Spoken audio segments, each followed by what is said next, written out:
আসসালামু আলাইকুম। Welcome to Go By Flow. এটা ছিল ঈদের কিছুদিন পরের ভিডিও। আমার বেস্টি ঋতু তখন ঈদের ছুটিতে নরসিংদী এসেছিল। সে নরসিংদী থাকলে আমরা এভাবে প্রায়ই বিকেলের দিকে বের হয়ে কলেজ মাঠে বসে ঘন্টার পর ঘন্টা আড্ডা দেই। সেদিনও কলেজের পুকুর পাড়ে বসে আমরা অনেকক্ষণ আড্ডা দিয়েছিলাম। এরপর সন্ধ্যার দিকে আমরা হাঁটতে হাঁটতে চলে যাই মালাকার মোড়ে আমাদের প্রিয় স্বপনমার ফুচকার দোকানে। সেই ছোট্টবেলা থেকে স্কুলে যাওয়া আসার পথেও আমরা এই স্বপনমার দোকানের ফুচকা খেতাম। তখন তো বালুচরের রাস্তার পাশে ছোট্ট একটা দোকান ছিল।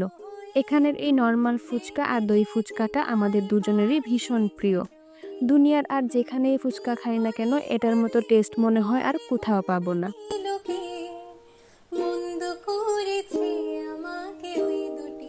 এরপর আমরা আইসক্রিমও খেয়েছিলাম। সেভয়ের এই ক্ষীর আইসক্রিমটা নিয়েছিলাম জাস্ট এটার মটকাটার লোভে। স্মৃতি এটাতে গাছ লাগাবে আর আমি চা খাবো। বাট এই আইসক্রিমটাও বেশ মজা। এরপর আমরা রিক্সা করে বাসায় চলে আসি। আজ তবে এখানেই বিদায় নিচ্ছি। ভালো থাকবেন সবাই। আল্লাহ হাফেজ।